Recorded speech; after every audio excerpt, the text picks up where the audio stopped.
बहुत समय पहले की बात है। एक घने जंगल के किनारे पर बसा था एक सुंदर और शांत राज्य, वनहेलोक। इस राज्य की राजकुमारी का नाम था तारा। तारा सिर्फ सुंदर ही नहीं, बल्कि बहुत बुद्धिमान और साहसी भी थी। राजमहल के बाहर तारा को सबसे ज्यादा पसंद था जंगल में घूमना, जानवरों से मिलना और नई नई बातें सीखना। लेकिन इस जंगल में एक रहस्य भी छुपा था। एक बोलने वाला बाघ।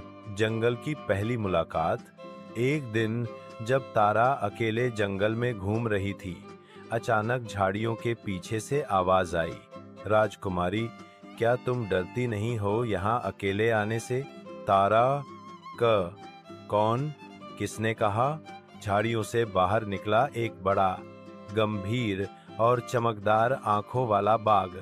लेकिन वो गुस्से में नहीं था। बाघ, डरो मत, मैं हूँ वीर, इस जंगल का रक्षक। मैं तुमसे कुछ जरूरी बात करना चाहता हूँ। जंगल का खतरा। वीर ने बताया कि जंगल में कुछ लोग चोरी छिपे आकर पेड़ काट रहे हैं, जानवरों को पकड़कर बेच रहे हैं।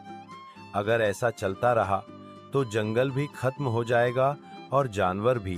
तारा गंभीर होकर, हम इस जंगल को नहीं खो सकते वीर, हम मिलकर कुछ करेंगे वीर। लेकिन यह आसान नहीं है, तुम्हें एक परीक्षा से गुजरना होगा। 3 परीक्षाएं। परीक्षा 1, विश्वास की परीक्षा। वीर तारा को एक अंधेरी गुफा में ले जाता है। अंदर है एक डरावना सांप। वीर, इस सांप को छुओ। अगर तुम दिल से निष्पाप हो तो वो तुम्हें नुकसान नहीं पहुंचाएगा। तारा सांप को बिना डरे छूती है। सांप मुस्कुराता है और सोने का हार छोड़ देता है। सांप, तुमने विश्वास की परीक्षा पास कर ली। परीक्षा 2, बुद्धि की परीक्षा। अब तारा को एक पहेली हल करनी होती है। वीर, 4 दरवाजे हैं, एक में आग, एक में बर्फ, एक में शेर और एक में कुछ नहीं। कौन सा दरवाजा सुरक्षित है? तारा सोचती है, फिर कहती है, जिसमें कुछ नहीं है, क्योंकि बाकी सब में खतरा है। वीर, सही उत्तर। अब आखिरी परीक्षा बाकी है। परीक्षा 3, साहस की परीक्षा। अब तारा को एक पेड़ से एक घायल हिरण को बचाना होता है, जबकि पास ही शिकारी हैं। तारा चुपचाप जाती है, उसे उठाती है और सुरक्षित स्थान पर पहुंचा देती है। वीर गर्व से, राजकुमारी, तुमने तीनों परीक्षाएं पार कर ली। अब तुम जंगल की संरक्षक बन सकती हो। राजा का विरोध। जब तारा ने यह सब अपने पिता को बताया, राजा को डर। राजा, राजकुमारी जंगलों में क्या करेगी? ये काम सैनिकों का है। लेकिन तारा ने समझाया, पिताजी, अगर हम खुद जिम्मेदारी नहीं लेंगे तो हमारा राज्य ही खत्म हो जाएगा। राजा ने कुछ सोचा और फिर पहली बार तारा को राज्यसभा में आने की अनुमति दी। जंगल की रक्षा योजना। तारा ने वीर के साथ मिलकर एक योजना बनाई।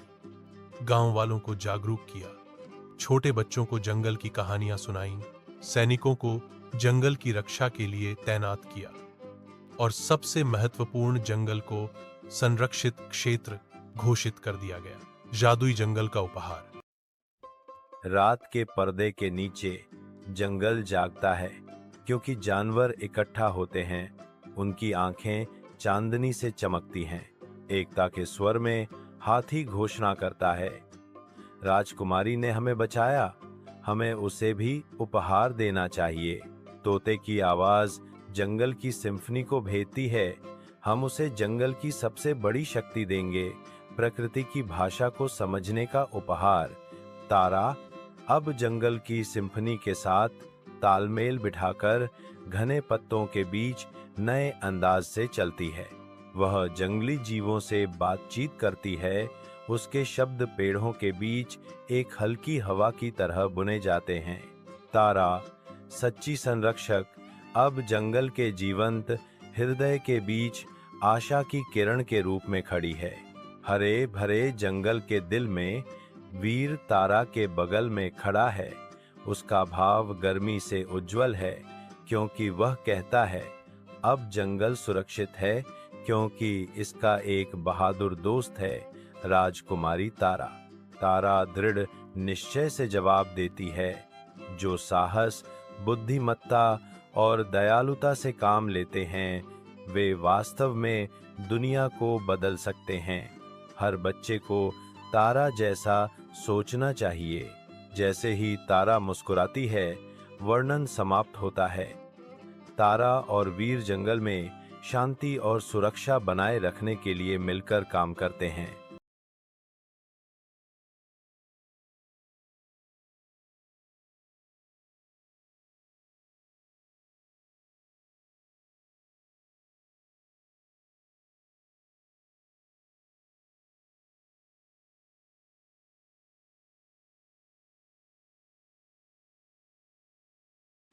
कहानी पसंद आए तो सब्सक्राइब ज़रूर करें।